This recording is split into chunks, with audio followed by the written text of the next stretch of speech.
Friends ಎಲ್ಲರಿಗೂ ನಮಸ್ಕಾರ.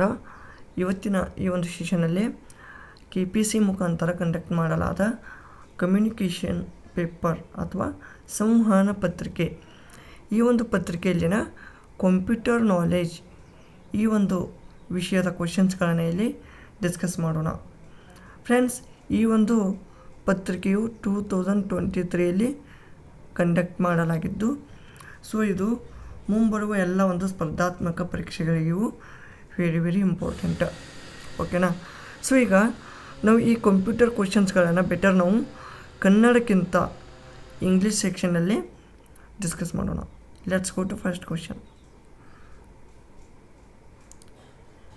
ನೋಡಿ, in Excel you can auto fit the width of the column by double clicking on column right border on the column header. ಓಕೆನಾ? So ಈಗ auto fit width ಅಂದರೆ ಈಗ column ಅಂದರೆ ಹಿಂಗೆ ಇದು ರೋ ಇರ್ತದೆ, ಕಾಲಮ್ ಈ ಥರ ಇರುತ್ತೆ. ಸೊ ಇದನ್ನು ಈ ಥರ ಒಂದು ವಿಡ್ತ್ ಏನಿರ್ತದಲ್ಲ, ಇದನ್ನು ಆಟೋ ಫಿಟ್ ಅಂದರೆ ಇದನ್ನು ಆಟೋಮೆಟಿಕ್ಕಾಗಿ ಅದನ್ನು ಸೆಟ್ ಮಾಡಲಿಕ್ಕೆ ನೀವೇನು ಮಾಡಬೇಕಪ್ಪ, double clicking on the column right border of the column header. ಅಂದರೆ ಈಗ ಇಲ್ಲಿ ಬಾರ್ಡರ್ ಇರ್ತದಲ್ಲ ಇಲ್ಲಿ, ಸೊ ಈ ಒಂದು ರೈಟ್ ಸೈಡು ಈ ಇದು ಕಾಲಮ್, ಸೊ ಇಲ್ಲಿ ಕ್ಲಿಕ್ ಮಾಡಿ ನಾವು ಇದನ್ನು ಸೆಟ್ ಮಾಡ್ಬೋದು. Next, which Excel function can be used to display the current date and time in a cell. ನಾವು ಅಂತ ಬರೆದು ಈ ಥರ ಬ್ರಿಕೆಟ್ಸ್ಗಳನ್ನು ಕೊಡಬೇಕು. ಈ ಥರ ಕೊಟ್ಟರೆ ಏನಾಗುತ್ತೆ, ನಿಮ್ಮದು ಕರೆಂಟ್ ಡೇಟು, ನಿಮ್ಮ ಯಾವ ಒಂದು ತಾರೀಕು ಇರ್ತದಲ್ಲ ಆವತ್ತಿನ ಡೇಟು, ಆವತ್ತಿನ ಟೈಮು ಅದು ನಿಮಗೆ ಅಲ್ಲಿ ಡಿಸ್ಪ್ಲೇ ಆಗುತ್ತೆ. ಓಕೆನಾ? Next, www.youtube.com is an example of ಇದೊಂದು URL. ಇದು URL ಅಂತ. ಓಕೆನಾ? URL ಅಂದರೆ ಏನಪ್ಪ, ಯೂನಿಫಾರ್ಮ್ ರಿಸೋರ್ಸ್ ಲೊಕೇಟರ್. ಮ್ಯಾಕ್ಸಿಮಮ್ ಜನ ಏನು ಮಾಡ್ತಾರೆ, ವೆಬ್ಸೈಟ್ ಅಂತ ಮಾಡ್ತಾರೆ. ವೆಬ್ಸೈಟ್ ಓಕೆ, ಬಟ್ ಇದೊಂದು ಫಾರ್ಮೆಟಲ್ಲಿ ಏನು ಇರ್ತದಲ್ಲ, www.youtube.com ಇದು URL ಎಕ್ಸಾಂಪಲ್. URL ಅಂದ್ರೇನು, uniform resource locator. Hyperlinks can be a text, can be a picture, can be a drawing objects. So all of these correct. In Gmail account, what is the maximum size limit to send a file?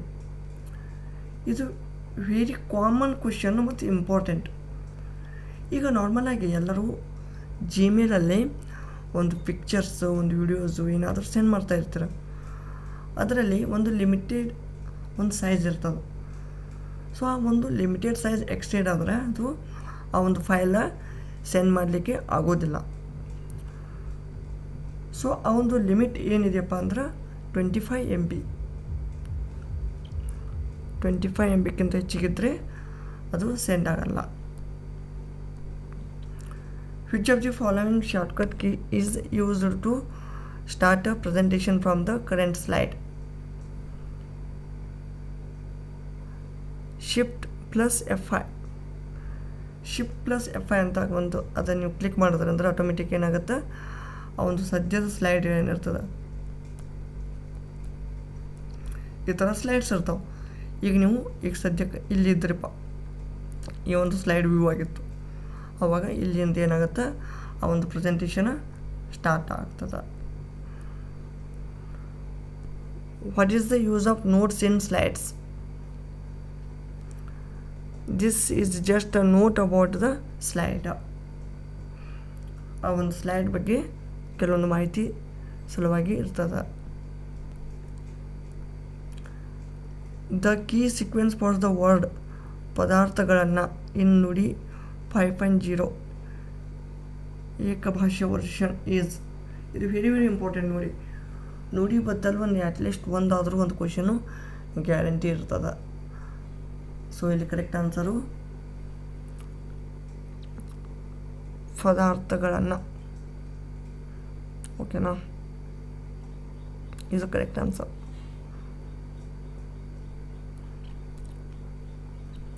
What is the correct arrangement of memory types in decreasing order of access time?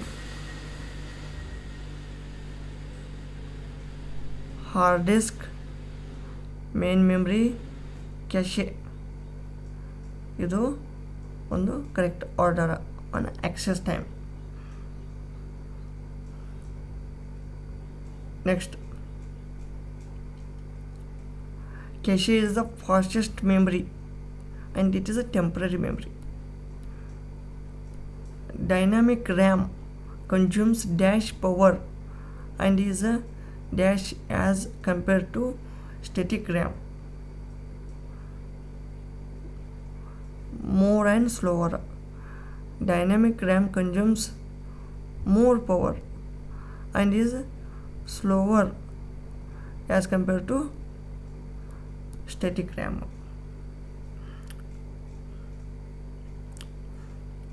Dynamic RAM static ರ್ಯಾಮ್ಗಿಂತ more powerful ಇರ್ತದೆ, but slower ಇರ್ತದೆ. Match the following. ಇಲ್ಲಿ ನೋಡಿ, ಇವು byte, K B, M B, G B, okay, T B, P T, ಈ ಥರ ಈ P B, ಓಕೆನಾ. ಈ ಬೈಟ್ಸ್ಗಳ ನಿಮ್ಗೆ ಗೊತ್ತಿರಬೇಕು. ಆದರೆ ಇಲ್ಲಿ 1 ಪೆಟಾಬೈಟ್ ಅಂದರೆ ಎಷ್ಟು, 1 ಗಿಗಾಬೈಟ್ ಅಂದರೆ ಎಷ್ಟು ನೋಡಿ. ಈಗ 1 ಪೆಟಾಬೈಟ್ ಅಂದರೆ 1 ಪಿ ಬಿ, 1 ಪಿ ಬಿ ಇದು 1 ಜಿ ಬಿ, ಇದು 1 ಟಿ ಬಿ, ಓಕೆನಾ. ಸೊ ಈಗ ನಾರ್ಮಲಾಗಿ ಏನಪ್ಪ, 1 ಎಮ್ ಬಿ ಅಂದರೆ ಎಷ್ಟು, 1024 ಕೆ ಬಿ ಅಂದಂಗೆ, ಓಕೆನಾ. 1 ಜಿ ಬಿ ಅಂದರೆ ಎಷ್ಟು, 1 ಜಿ ಬಿ ಅಂದರೆ ಎಷ್ಟಪ್ಪ, 1024 ಎಮ್ ಬಿ ಅಂದಂಗೆ, ಓಕೆನಾ. ಸೊ ಈಗ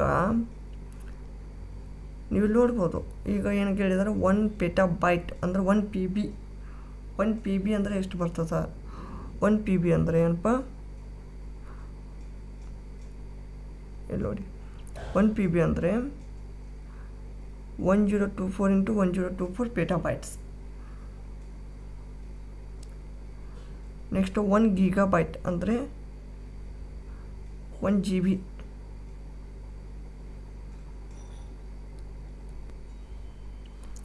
ಸಾರಿ, ಇಲ್ಲಿ ಕರೆಕ್ಟ್ ಆನ್ಸರ್ ಏನಾಗುತ್ತೆ ನೋಡ್ರಿ. ಈಗ 1 ಪೆಟಾಬೈಟ್ ಅಂದರೆ ಏನು, ಸೆಕೆಂಡ್ ಅಲ್ಲ, 1 ಪೆಟಾಬೈಟ್ ಅಂದರೆ 1024 ಟೆರಾಬೈಟ್. 1 ಪಿ ಬಿ ಅಂದರೆ 1024 ಟಿ ಬಿ ಅಂದಂಗೆ, ಓಕೆನಾ. 1 ಗಿಗಾಬೈಟ್ ಅಂದರೆ 1024 ಎಮ್ ಬಿ. 1 ಜಿ ಬಿ ಅಂದರೆ ಎಷ್ಟು, 1 ಜಿ ಬಿ ಅಂದರೆ 1024 ಎಮ್ ಬಿ. 1 ಟೆರಾಬೈಟ್ ಅಂದರೆ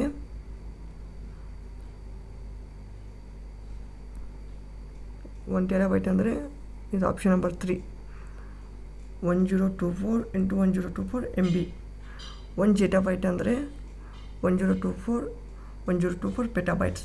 ಸೊ ಇಲ್ಲಿ ಆಪ್ಷನ್ ನಂಬರ್ 2 ಆಗುತ್ತೆ, ಓಕೆನಾ. ನೋಡಿ, ಈಗ 4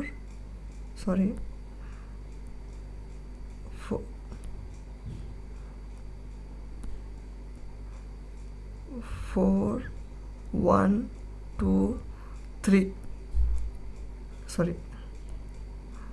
4 1 3 2.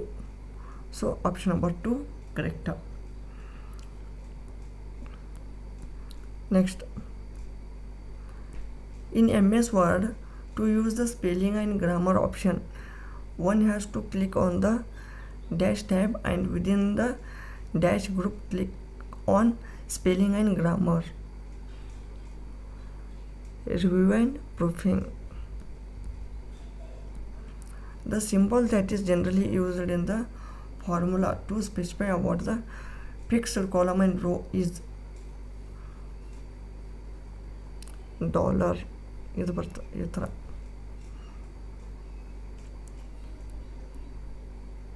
Next match the following. ಇಲ್ಲಿ ನೋಡಿ, ಇದು ಡೈರೆಕ್ಟಾಗಿ ಆನ್ಸರ್ ಹೇಳ್ತೀನಿ. ಇಲ್ಲಿ 84th correct answer option number 2 ಬರುತ್ತೆ.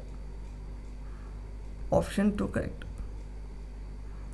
ನೆಕ್ಸ್ಟ್ 85th ನೋಡಿ ಕರೆಕ್ಟ್ ಆನ್ಸರು ಆಪ್ಷನ್ 1 ಬರುತ್ತೆ. Internet Explorer 1995, Chrome 2008, Safari 2003, Navigator 94, Linux 93. So ಇಲ್ಲಿ option 1 is correct.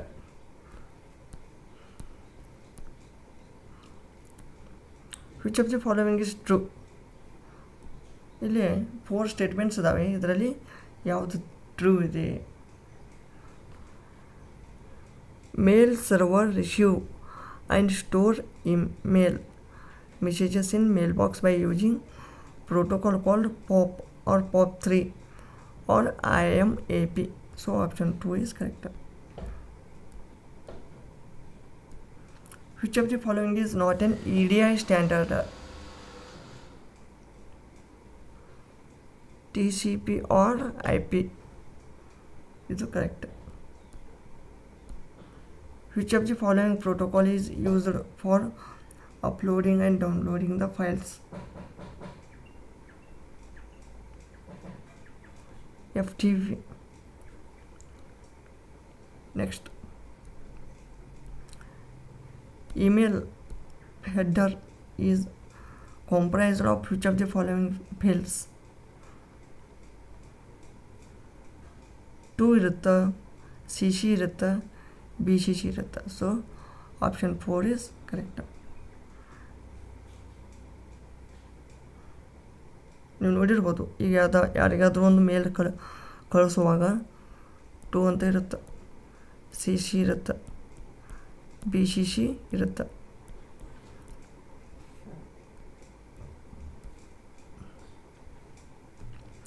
Choose the correct one from the following. MIME stands for Multipurpose Internet Mail Extension. Next, 91 correct answer slide sorter and reading anta barta. So option 1 is correct. In Microsoft PowerPoint, the 2 types of sound effects files that can be added to the presentation are .wav files and .mid files. ಮತ್ತೆ 93ನೇದು ಇಲ್ಲಿ only A is correct. Note pane allows you to add information or speaker notes that you want to share with the audience. So ಇದು correct. ಇದು wrong. Where does the processor reside on motherboard? Keyboard shortcut to close the active window is. It's a very common question. Alt F4. Which of the following is false for the Microsoft Office PowerPoint? It is a false.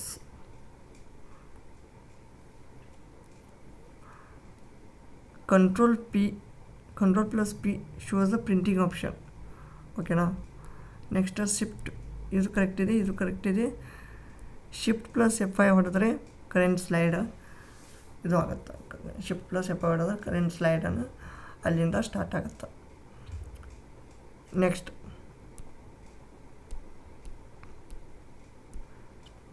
default font size in Microsoft Word 2019 is L1. L1 is correct. Component that is not used for mail merges. Word fields. What is the gutter margin? Margin that is added to the binding side of the page when printing.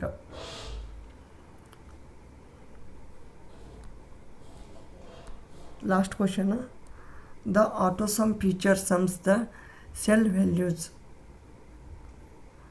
So ಇಲ್ಲಿ above the destination shell and left of the destination shell. So option 3 is correct. So friends, ಇದಿಷ್ಟು ಈ ಒಂದು computer knowledge basis question ಇತ್ತು. So ಮುಂದಿನ ಒಂದು ಸೆಷನಲ್ಲಿ ಮತ್ತೆ ಇನ್ನಷ್ಟು ಈ ಕಂಪ್ಯೂಟರ್ ಕ್ವೆಶನ್ಸ್ಗಳನ್ನು, ಸಾಮಾನ್ಯ ಕನ್ನಡ ಕ್ವೆಶನ್ಸ್ಗಳನ್ನು ನಾವು ಡಿಸ್ಕಸ್ ಮಾಡೋಣ. ವಿಡಿಯೋ ಇಷ್ಟವಾದಲ್ಲಿ ಲೈಕ್ ಮಾಡಿ, ಕಮೆಂಟ್ ಮಾಡಿ, ಹಾಗೆ ನಮ್ಮ ಚಾನಲನ್ನು ತಪ್ಪದೆ ಸಬ್ಸ್ಕ್ರೈಬ್ ಮಾಡಿ. Thank you.